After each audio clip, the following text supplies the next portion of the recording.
Welcome back to the Self-Esteem and Confidence Mindset podcast with me, Johnny Pardo. Today, I welcome Nicole onto the show where we're going to be talking about self-confidence, kindness, generosity, and many, many more things and the benefits of these things on us. So just a quick introduction to Nicole and then we'll dive in today. So Dr. Nicole Roberts is the author of Generosity Wins, How and Why This Game-Changing Superpower Drives Our Success, and founder of Health and Human Rights Strategies, a Washington, D.C. based advising firm. With a doctorate in public health, a master's in public policy, and an unwavering commitment to making the world a better place. Dr. Roberts has worked to solve global problems following war, disasters, and extreme poverty. Her message is clear. Generosity is the key to success in all aspects of life, and small acts of kindness can have a profound impact on the world. So welcome to the show, Nicole. Great to have you. And Thank was you. enjoying speaking to you before, and really looking forward to our conversation today. So yeah, first of all, be really interesting to get to know you a little bit more for the listener to get to know you. Sure. What's maybe a few of your highlights, maybe from your life, that's really got you focused towards talking about generosity and kindness? Like the Instagram highlights that I would like to Like the put Instagram there, real basically. highlights. Um, well, as you said, so I'm a doctor of public health and Mm, my background's in neuroscience. So for me, I have always been very focused on sort of, um, I guess, human behavior, just as mm, behavioral science. I'm fascinated by people and and I have always been really obsessed with how do we improve things, but in a way that is realistic, right? People write policy, they lay down rules, and they often don't think about how humans actually behave. And mm. we haven't changed a lot over millennia, one could argue, and we're in some ways very, very predictable. And so I have thrown myself into working a lot in the human rights space, advocating for people. I spent a lot of my early career doing more hands-on work. So if there's a crisis, I would go uh, work in clinics, whatever it took. And then over the years, a bit more behind the scenes. And then over the last couple of years, I started a family. So that made travel a lot harder, as did the pandemic. And so I took that time I got so lucky to meet my co author, Monty Wood. And we took our knowledge, him from the business world, me from the science world, and we merged that to write this book on generosity and all the lessons learned. And we interviewed incredible people. There are 12 people interviewed in our book, from behavioral science, like I mentioned, and neuroscience, all the way to business cases for why, in a way, we all know that when you put good out into the world, good comes back to you. But why that happens, why businesses succeed, with generous leaders, servant leadership, why we are the only species on Earth that is actually generous. And so what started out as sort of an exploration turned into this book, and we used the word superpower in the title. And we didn't do that lightly. Really, we believe is a superpower, and it's something that all humans can harness for the greater good. And that over the last few years has become the basis of my work, and it's been pretty cool, really rewarding.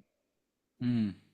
I love that. Wow, it certainly sounds like you got a passion for it, and you see you've had a great journey into this. And we were talking about there's some science behind it as well just before the show that you've been looking into. So yeah, just be really, I think, really interesting for the listener and definitely for myself to maybe hear a little bit about the scientific evidence you've been finding about generosity creating positive impacts on our body and being able to live longer. Yeah, well, I mean, it starts to me, all things start in your brain. And so Mm, we know that when we do an act of kindness or something generous, neurotransmitters like dopamine and oxytocin are released, as well as endorphins.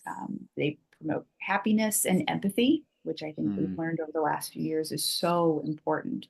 And studies have shown that practicing generosity activates those reward centers, like a helper's high, is what you often Mm. hear it called, in the brain. And so your prefrontal cortex, ventral striatum, I won't go into detail, but they reinforce these pro-social behaviors.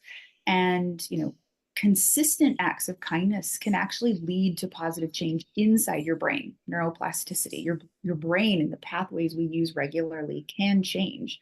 And again, so this enhances empathy, altruism, and emotional regulation. Like it actually helps us regulate our emotions when we do kind things. And then last, I would say there's a lot of neuroimaging studies that are Mm. coming to light that show increased areas, again, with empathy, social cognition. And it even happens when people see acts of generosity. And so, in its own way, right, your Wow. brain benefits, your body benefits, but other people seeing you do kind things leads to like ripple effect, karma, like whatever you want to call it, it actually changes other people's behavior. Oh wow, that's a really interesting one about just observing it as well. Mhm. But actually, I'm even just like thinking about it when I've seen someone do something kind in the street, or like to someone, maybe someone's walked past someone who's homeless and given them some money or a bit of food, and the impact I felt like from it, just like when you even said that, I was just reflecting in my own life, and experiences as well. And then even when I've done it, like, the person, like if I'm with a group of people, a couple of people, they've got a smile on their face from when I've done something kind. So, wow. Absolutely. Yeah. And Yeah. and we know inherently, I mean, when people use the word generosity, I think particularly in the areas, US, UK, a lot of English speaking countries that we did research in, the word generosity is often associated with like philanthropy, like donor dollar engagement, that kind of thing. Mm. And the reality is that can often be the least tangible form because you can go online and say, here's 20 bucks, right? And then it's like, it's completely gone from your world. Mm. Whereas when you sit down and talk to someone, you give up your time, which you can never get back, right? You Mm. give your time to just talk, or it could be, I know it sounds cheesy, but like it could be a smile. It Mm. could be the most generous thing you could do for someone. You don't know what they're going through. And that person, you pass them on the street, and what they needed at that moment was to be seen Mm. and a smile. To be like, okay. And that's it. That's all they needed. And what it does for them, what it does for you, it's simple, it's quick, but it changes the chemistry of both of you. Mm. Yeah, I love that point. Not, I sometimes get caught up in that. It's like, what can I do? And it's like, that's generous or kind. And I think about donating. There's so many other forms, right? It's just like, Limitless. I mean, there are there's so literally many ways. limitless ways to give of yourself. Mm. This, I mean, us making time on calendars and to talk and to prioritize this for you to want to share positivity with other people and how to be healthier, happier. Like that is such a generous act consistently, right? Day in and day out. Mm. Yeah, just giving that value to people, right? Yeah, wanting to help lives. Love it. Is there any like this we talked about there's lots of different ways for being generous and giving to others, for like maybe the individual who's, it may be quite a basic question, but sometimes we're so caught up with our day to day, but maybe there's an individual sitting there going, I'd like to add more of this into my life, but it's like, where do I start? I mean, is there any guidance you might offer there? Is it just like doing one thing a day, or is it So dependent on the we've individual? said one thing a day, but something that you just mentioned and I think is really important is or at least what I was taking away there is Mm. it's not only important to do things for other people that are generous, but also for yourself. Mm. Because acts of kindness, generosity, they often, we feel like it's got to be this thing, like it's got to take time out of our schedule, it's got to take something out of our bank account, it's got to take something away. And the truth is, like I said, it could be a smile, that it really doesn't take anything from you, but you do have to be intentional about it, because Mm. otherwise, and we've all, you can walk down the street, you can drive, and we've all done the thing where we get in our car, we end up at our destination, and you're like, how the hell did I get here? Right? You just kind of space out. So there is something about being intentional with how you're going to give to other people, but also to yourself. And we actually, in the book, we encourage a 50-50 split. It is not about just give, give, give, because if you're working from a place, that's lacking, you really have to give to yourself. And so we recommend that, yeah, you start daily, but as simple as, and I know a lot of people say journaling, but like write down each day what's one kind thing you did for someone else and what's something kind you did for yourself, because you've Mm. got to be able to give from a place that's full. And then we recommend, how did it make you feel? And what we have found is that people have been doing like a 30-day, I spoke at a book club not too long ago, and they did a 30-day challenge where every day you tried to do something kind for someone else and something for yourself, wrote them down, wrote how it made you feel, and that was it. And then over that 30 days to see what happens, because it takes about 2 weeks Mm. to really embrace a change, right? We all know habits, Mm. you've got to go a couple of weeks before you break the habit, but it's the same with building habits. So if you actually spend a month where you're trying to be intentional about doing generous acts for others and yourself, before you know it, it's common practice, and you probably have a bit of a routine on what it is that you do for others and yourself each day. Mm. Mm. Yeah, I think that's an important point. Point being, well, for me anyway, I took it away, but like being kind to yourself as well as other people. So yeah, like listing what you've done for yourself and other people. Yeah, really really valuable. On the kind of, now this kind of like, let me phrase this correctly, but like sometimes we can be caught up in maybe a real bad place, like things aren't going our way, we're really frustrated, we're really like angry, we just like, we think the world's against us. No, I certainly experienced that in my life. It's not particularly many years ago, I used to be in that place quite regularly. And then like the idea of being generous or kind at that moment is quite a hard concept. It's like, well, why should I be kind or generous? Like everyone hates me, the world hates me, that kind of thing. Like, yeah, I think a lot of people I've spoken to can relate to this. For you, or kind of what you've studied or what you've known in your work on this, is it a case of just kind of changing the state you found most effective for people to get into that more generous place, or is it acting like generously and despite of how you feel? I'm just wondering about the individual, any guidance you'd have for them who's really stuck in that place of being maybe a bit resentful, a bit angry. Yes, that's a great question. And I too have been there. Mm. I'm like immediately reflecting on this like window of Mm. like, and I won't call out the city and what all was going on in my life at that time, but like there's definitely a longer period than I'd like to admit of exactly that. So I think it's a little of all of the above. Mm. One of the words I had used was intention. Mm. Like sometimes life is shit, and shit Mm. happens, right? And you have to be really intentional about starting to pull yourself out of it. It is so easy to spiral. Like Mm. that our brains are wired to just go down pathways. And if we don't stop it, it becomes easier and easier to go to that negative place. Mm. Now, I don't think it's just as simple at all, but like do something nice or think a happy thought, and everything's going to Yeah. turn around. That's not true, right? We all know that. And when you hear people say, like, oh, we should be more resilient, more grit, that's not a solution to help get yourself out of some of these cycles. Um, what I have found very effective, and I know it's easier said than done for a lot of people, especially someone who's a new parent. It's very easy to get caught in your routine each day. Mm.